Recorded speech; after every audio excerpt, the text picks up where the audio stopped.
అందరికీ జై శ్రీరామ్, భారత్ మాతాకి జై. ఈరోజు నేను చెప్పబోయేది ఏంటంటే బైబిల్‌లో మీకు ఒక విచిత్రమైనది చెప్తా. అంటే తండ్రి ఎవరన్నా బిడ్డలను సెక్స్ చేస్తాడా? అది బైబిల్‌లో ఉంది. అది నే అది నేను నేను నా సొంతంగా ఏం చెప్పటం లేదు. బైబిల్‌లో అధ్యాయంతో సహా మీకు చెప్తా. చూపిస్తా మీకు బైబిల్‌లో. లోతు లాట్ అంటారు. తన మదమెక్కిన ఇద్దరి కూతుర్లతో రమించుట. అర్థమైంది కదా! రమించడం అంటే ప్రతి ఒక్కరికి తెలుసు. లోతు తన ఇద్దరి కూతుర్లతో సెక్స్ చేస్తాడు.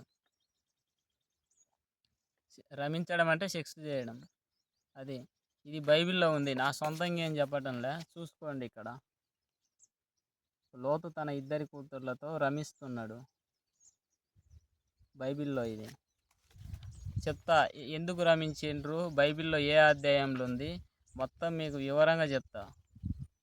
లాట్ ఆదికాండము 11వ అధ్యాయంలో 14 నుండి 19 వచనాలు. తేరాహు ఆదికాండము 11వ అధ్యాయము 26వ వచనం నుండి 32 మరియు ఆదికాండము 19 30 నుండి 38. 19వ అధ్యాయం 30 నుండి 38.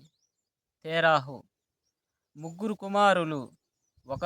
ఒకటి నెంబర్ 1 అబ్రహాము, 2 నాహోరు, 3 హరాన్. ఒక కుమార్తె సారాయి, అబ్రహాం భార్య. ఇందులో హారాన్ అనే ఒక కొడుకు, ఒక కూతురు మిల్కాని తన అన్న నాహోరు పెళ్లి చేసుకున్నాడు. మళ్ళీ మీకు వివరంగా చెప్పాలా? బైబిల్లో మీకు వివరించి చెప్తా. ఇది నేను చెప్పింది అబద్ధం అయితే మీరు బైబిల్లో పోయి చూసుకోవచ్చు. మళ్ళీ చెప్తున్నా ఏనండి. లాట్ ఆదికాండము 11 అధ్యాయంలో 14 నుండి 19. ఏది? ఆదికాండంలో. తేరాహు ఆదికాండము 11వ అధ్యాయము 26 నుండి 32 వచనాలు. ఆదికాండము 19వ అధ్యాయము 30 నుండి 38. ముగ్గురు కుమార్తెలు. ఒకరు అబ్రహాము, నాహోరు, హరాను మరియు ఒక కుమార్తె సారాయి, అబ్రహాం భార్య. సారాయి ఎవరంటే అబ్రహాం భార్య. ఇందులో హరాన్ అనే వాడికి ఒక కొడుకు, ఒక కూతురు. మిల్కాని తన అన్న నాహోర్ పెళ్లి చేసుకుంటాడు. అంటే తన సొంత తమ్ముడు కూతురుని నాహోర్ పెళ్లి చేసుకుంటాడు. అర్థమైంది కదా? ఎవరి సొంత తమ్ముడిని? అబ్రహాము సొంత తమ్ముడు. అబ్రహాము కూతురు అయినటువంటి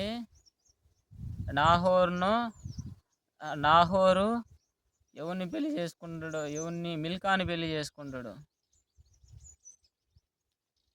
అంటే తన సొంత తమ్ముడు కూతురుని నాహోర్ పెళ్లి చేసుకుంటాడు. అబ్రహాము రెండో తమ్ముడు నాహోర్. రెండో తమ్ముడో మూడో తమ్ముడో మనకు తెలియదు.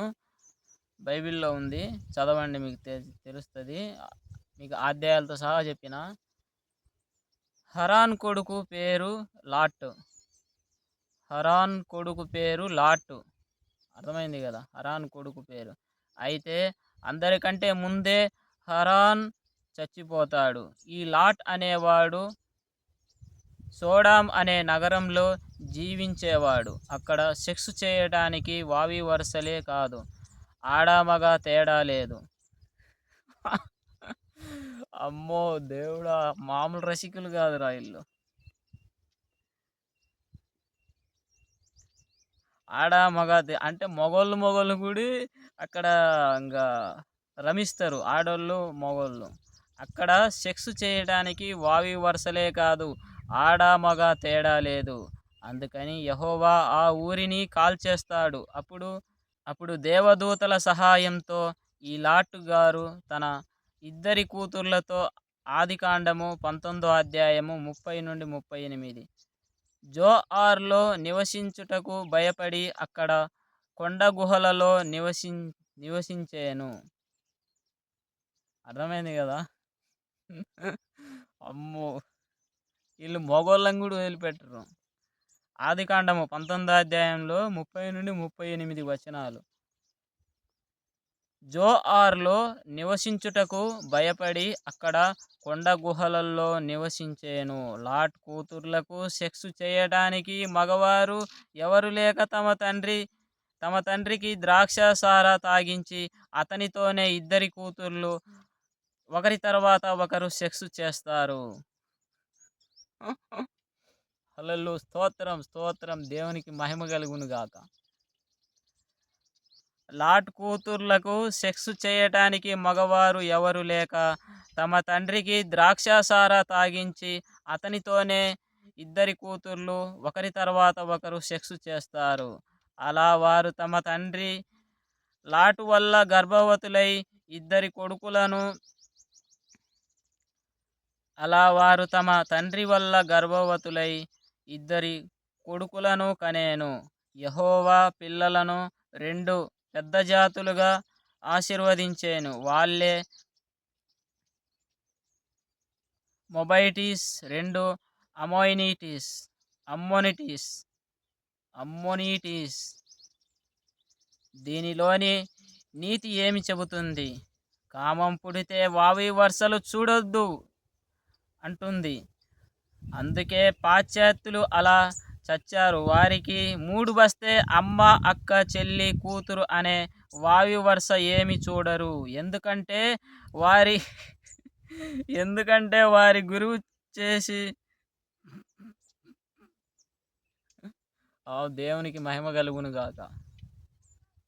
ఎందుకంటే వారి గురువు చేసి చూపించే బోధ ఇదే కదా.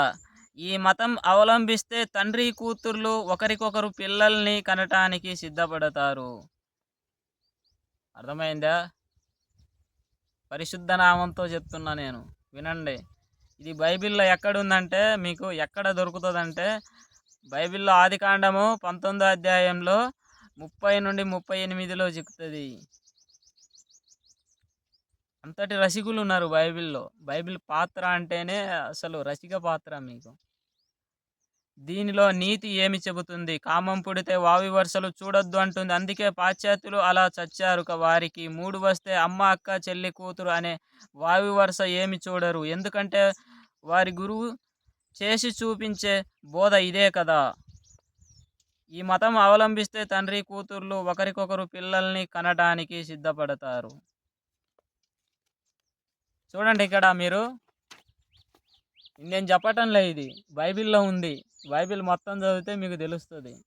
ఇది నా సొంతంగా ఏం చెప్తుండా అని మీరు అనుకుంటారు. బైబిల్లో ఉంది. ఇది మన క్రైస్తవులు ఆచరించే బైబిల్లో ఉంది. ఇదో ఇక్కడ చూడండి. యాకోబు తన 12 మంది కొడుకులను ఆశీర్వదించుట. తన పినతండ్రి మరియు తండ్రి భార్యను సెక్స్ చేసిన రూబేన్. అసలు రూబేన్ ఇంకా ఎంత రసికుడో మనకు ఇంకా వర్ణించలేము. చిన్నమ్మ వరుస అవుతుంది. ఇంకా చిక్కింది, కామన్ లేచింది, ఇంకా రూబేను ఇంకా కుమ్మేసిండు అంతే. ఇంకా రఫ్ ఆడించేసిండు. తన పినతండ్రి అంటే ఇప్పుడు మన మామూలుగా మన ఏరియాలలో ఏమంటారంటే చిన్నమ్మ అంటారు. చిన్నమ్మ ఇంకా రూబేనుకు దొరికింది అంతే. ఇంకా రూబేనుకు కామన్ లేచింది, రఫ్ ఆడించేసిండు. తన పినతండ్రి మరియు తన తండ్రి భార్యలను సెక్స్ చేసిన రూబేన్. మళ్ళీ తండ్రి భార్యలను కూడా వదిలిపెట్టలే రూబేను. అంటే మంచి వయసుకు వచ్చిండు, ఆయనకు ఇంకా లేచింది, ఇంకేం చేసిండు, ఇంకా రఫ్ ఆడించేసిండు అంతే. మీకు ఆ మ్యాటర్ కూడా చెప్తా ఇప్పుడు. ఏం నా సొంతంగా ఏం చెప్పటంలే, బైబిల్ ఉన్నదే చెప్తున్నా మీకు. అధ్యాయాలు కూడా చెప్పింది నేను. మళ్ళీ మీకు అధ్యాయాలు చెప్తా చూడు. లాట్ ఆదికాండము 11వ అధ్యాయంలో 11 మరియు 14లో మరియు 19 చెప్తున్నాయి కదా.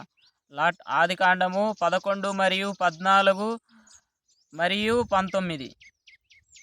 తేరాహు ఆదికాండము 11వ అధ్యాయంలో 26-32 వచనాలు. 19వ అధ్యాయంలో ఆదికాండము 19వ అధ్యాయంలో 30-38 వచనాలు.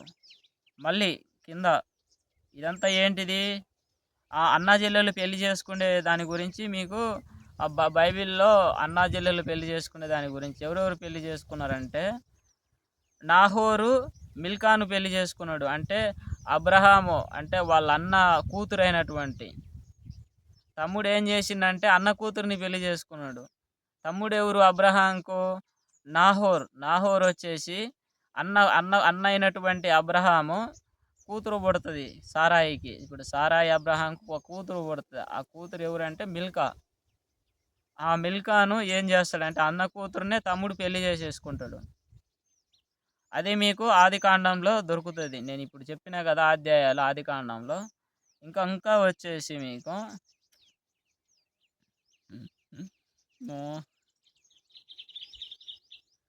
ఇంకా ఆదికాండము 19 అధ్యాయంలో 30-38 వచనాలు. అంటే అక్కడ రసికులు అంటే ఆడ లేదు, మగ లేదు. అక్కడ రసికులకు మగవాళ్ళు, ఆడవాళ్ళు ఇంకా కామన్‌లేస్తే ఇంకా అయిపోయినట్టే ఇంగ. రఫానే. కామన్‌లేస్తే కామించడమే ఇంగ. రమించడమే అక్కడ. ఎక్కడ రమించేది కామన్‌లేసినప్పుడు? ఆ ఏరియా పేరు కూడా చెప్తది చూడు. అక్కడ సెక్స్ చేయడానికి బావి వరుసలే కాదు. ఆడ, మగ తేడా లేదు. అందుకని యెహోవా ఆ ఊరిని కాల్చేస్తాడు. మళ్ళీ అందరిని కొంతమందిని వదిలిపెడతాడు చూడు అక్కడ కాల్చేసి. అప్పుడు దేవదూతల సహాయంతో లాట్ గారు తన ఇద్దరి కూతుర్లతో ఆదికాండము 19 అధ్యాయంలో 30-38 జోఆర్‌లో నివసించుటకు భయపడి అక్కడ కొండ గుహలలో నివసించాను. ఎందుకు భయపడినాడు అంటే ఇంక ఆడ లేదు, మగ లేదు. తల్లి లేదు, పిల్ల లేదు, చెల్లి లేదు. తల్లి లేదు, పిల్ల లేదు, చెల్లి లేదు, కొడుకు లేదు, అమ్మ లేదు. ఇంకా లేచిందంటే ఇంక అయిపోయినట్టే ఇంక. ఇంక రమించడమే. అందుకే అక్కడ ఎవరు భయపడి ఎక్కడ దాక్కున్నాడంటే జోఆర్‌లో నివసించుటకు భయపడి అక్కడ కొండ గుహలలో నివసించాను. లాట్ కూతుర్లకు సెక్స్ చేయడానికి మగవారు ఎవరు లేక తమ తండ్రికి ద్రాక్షాసార తాగించి అతనితోనే ఇద్దరు కూతుర్లు ఒకరి తర్వాత ఒకరు సెక్స్ చేస్తారు. అర్థమైంది కదా మీకు?